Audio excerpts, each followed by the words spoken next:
Air Force One is in the air likely right now over Washington, D.C., leading a formation of F-22 Raptors, maybe even F-35s. We saw it do that just yesterday over the Capitol in what President Trump called a flyover like no other. Here's the footage right here. You can see that there is a plain Air Force One that hasn't even been painted yet. Just awesome. 250 feet long, 4 GE-NX next generation engines. Oh, and this footage that we're seeing right here is fake, even though it's kind of awesome seeing Air Force One flanked by B-21s going next to a carrier. Yeah, that would be amazing if this was actually real, but it's not, even though it's fun to watch. 3 days ago, July 1st, the new Air Force One, it carried a sitting president for the first time. And then I want to give you guys a little bit something special. So before we get into the full video, we're going to break down the different air show flyovers, the most epic flyovers of all time. I'll be reacting to that and the new Air Force One, what its capabilities are.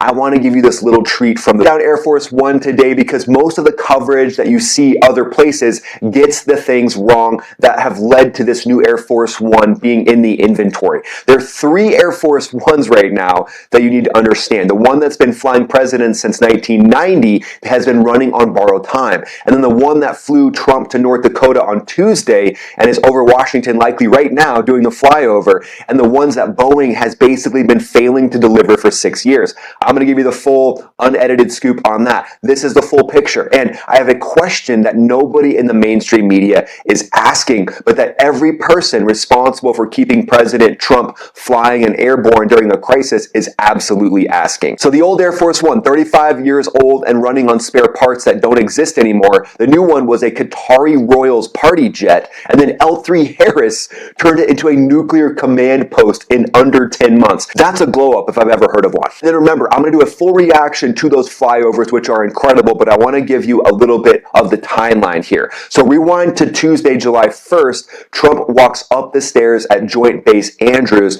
looks at the cameras, tells reporters, nobody's ever seen anything like it. This will be the first flight of what I think may be the greatest commercial plane ever built. His sons are on board. The call sign becomes Air Force One the moment that Trump steps onto the jet. The moment that any president steps onto the jet, that's when it actually gets the call sign Air Force One, which I think people don't quite know that these aircraft aren't Air Force One until there's a president on it. So if the president got onto a different aircraft, then that aircraft immediately would get the call sign Air Force One. And then this one lifts off for Bismarck, North Dakota for the dedication of the Theodore Roosevelt Presidential Library. First presidential flight of a new Air Force One in 35 years just happened on Tuesday. This is historic. Then Thursday, the aircraft flew the president to Mount Rushmore in South Dakota, and here's that footage right here. So you can see just how crisp that aircraft looks. Great flyover with Mount Rushmore in the foreground, aircraft in the background, and that takes a lot of planning. Getting a big jet like this, flying low to the ground like that for these photo shoots definitely doesn't just happen. This is very good skill, very good work from the pilots in the front, coordinating all this to make sure everything's good to go. Likely fighter cover overhead, doing escort missions, just making sure that everything's good to go. So seeing that happen is just super cool. I mean, it doesn't get much better than that. Air Force One flying over Mount Rushmore, that's awesome. So when it comes to 4D chess situations, to me, it's all about thinking between the lines and getting things that are purpose-built. I mean, that's the case in warfare, and it's exactly what I did with my energy drink Come Totally Free. Now I want to jump to the actual air show footage itself from yesterday and watch some of these flyovers. Okay, everybody, here's the flyover. This is the VC-25B, the new one, and it hasn't even been painted yet. Check this out. Just a great looking aircraft, so solid, a lot bigger than the original Air Force Ones, flanked by F-22 Raptors. Yeah, not so subtle of a flex if you ask me. It's got the new updated engines. You can kind of see some of the scallops on the back of those engines right there, showing that they are the next generation. This is what's going to take presidents into the future. For decades, this thing will be operating. Just a crisp Air Force One. Oh, and then, yeah, followed up by the B-2 and F-22s. This is the strike package right here that went in for Operation Midnight Hammer, striking down Iranian nuclear sites, protected by F-22s, making sure that the B-2 is completely, totally safe, even though it's extremely stealthy.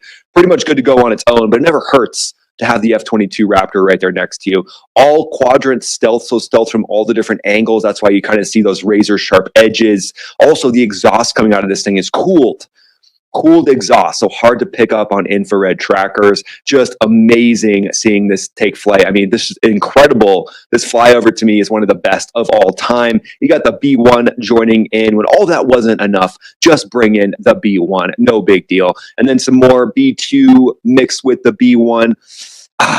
Very beautiful there. The B-1's the workhorse, goes low, goes fast, drops tons of bombs. B-2 goes high, stays stealthy. So different bombers, different uses right there. But basically everything you would need. This is the multi-tool of bombers, having these in a package together right here. And the B-21, not released yet, is going to replace these. It was rumored the B-21 would fly over the air show, but I think it's too secretive. It's too stealthy. You know, you get a good high-resolution image from a Chinese photographer, Russian photographer, and now you've basically leaked some of the leading edges, some of the technology there, so that wouldn't be ideal. And then coming up right now, let's see, drum roll please, let's see what we got. There it is, VC-25A, original Air Force One, did the job for decades, getting a last little run around the flagpole, around Old Glory before it's retired, seeing it do its thing. It's got that older legacy paint job, chromed out bottom. I mean, it doesn't get much better than that. Look at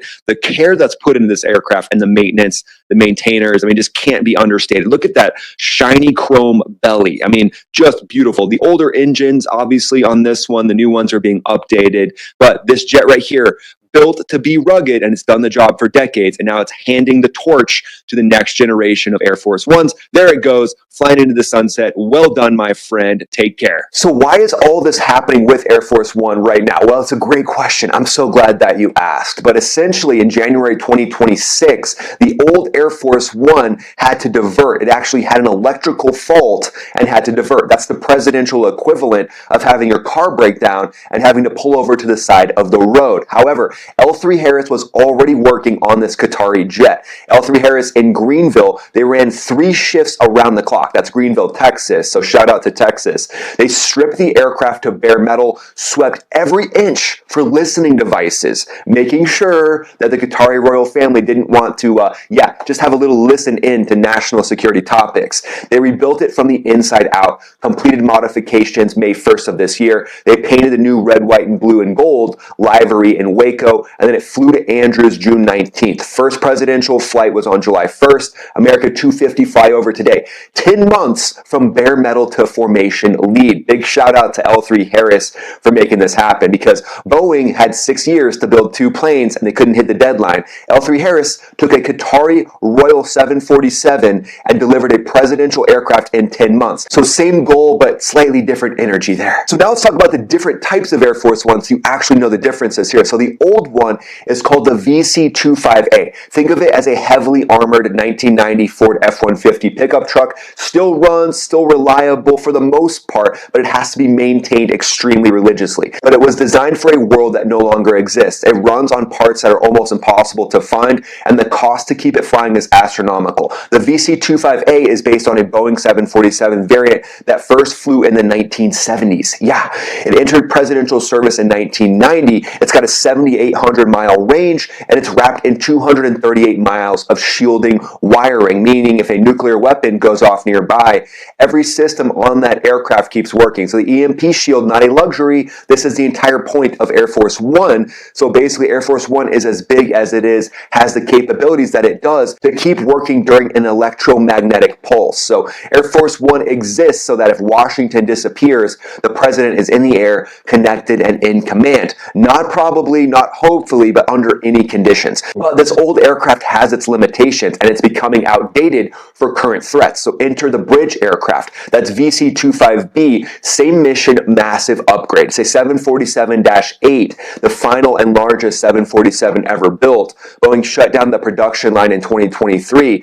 so every one of these airframes is now basically a large collector's item. 250 feet long, 19 feet longer than the old jet, and 29-foot longer wingspan, Here's the big thing though, 4 GEnx engines that produce 66,500 pounds of thrust each nearly 10,000 pounds more than the VC-25A, and huge range upgrade, extra 1,100 miles with a range of 8,900 miles unrefueled. That's just huge. So that could be the difference between needing to stop some austere location where there's not the support infrastructure and being able to continue on to your destination. Gives you tons of flexibility when you're doing these presidential airlift missions, which is huge. And then top speed that I'm seeing is coming in at over 600 miles per hour. I mean, that's pretty wild to think that it can go that fast. I mean, just hats off to the engineers to get something this big. Basically looks like a whale in the sky. And when you see these things refueling, it kind of looks like two whales that are up there mating, let's be honest. For that thing to go 600 plus miles per hour is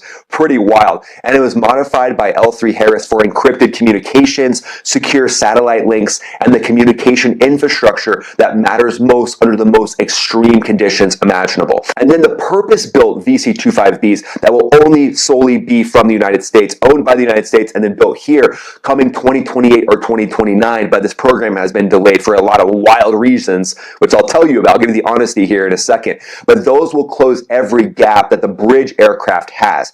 Complete defense suite, infrared countermeasures, laser systems that could shoot down incoming heat-seeking missiles, missile approach warning sensors across the full airframe, chaff flares, full EMP hardening on every cable and system. That's electromagnetic pulse. Engineered to survive a nuclear detonation in the vicinity and keep flying.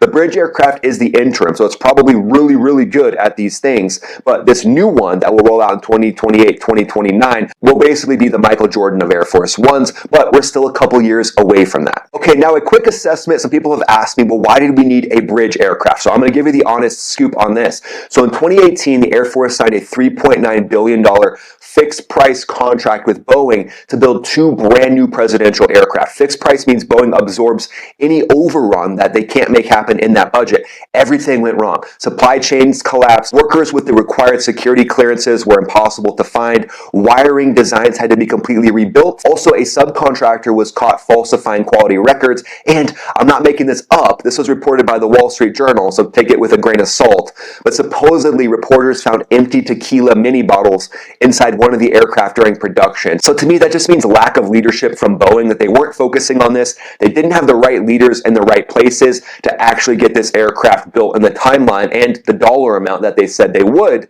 So I love the fact that L3 Harris entered the chat and they're like, oh, okay, Boeing, you're this big bureaucracy. No worries. We're going to show you how an entrepreneurial defense contractor operates. And that's exactly what they did by making this bridge aircraft come to life as soon as it did. So this moves us to the 40 chess strategic analysis section, my friend. So here's what the Air Force One program tells you about American air power in 2026 and what the headliners that are for legacy news outlets aren't focusing on at all. The 747-8 production line is closed, shut down in 2023, so there'll never be another new 747-8 airframe built anywhere on Earth. The Air Force is buying used Lufthansa 747-8s as pilot training aircraft because it's the only way to build a qualified crew pipeline. 2 purpose-built VC-25Bs are being assembled right now. They're in San Antonio, and they'll be the last of their kind. Literally the final 2 747-8 based aircraft that will ever enter U.S. military service. Likely, I mean, anything could happen, but there's rumors out there that the next one could be the 787, and there's also rumors that there could be a new aircraft built, the 797, that could actually become the new Air Force One. But when we look at all the systems built onto this aircraft, this thing truly is a marvel of modern aviation. I mean, think about advanced sensors to detect man pads, ways to protect against missiles being fired at it or electromagnetic pulses. Just the most resilient commercial aircraft in all of history, in my opinion. So very inspiring to see this thing flying.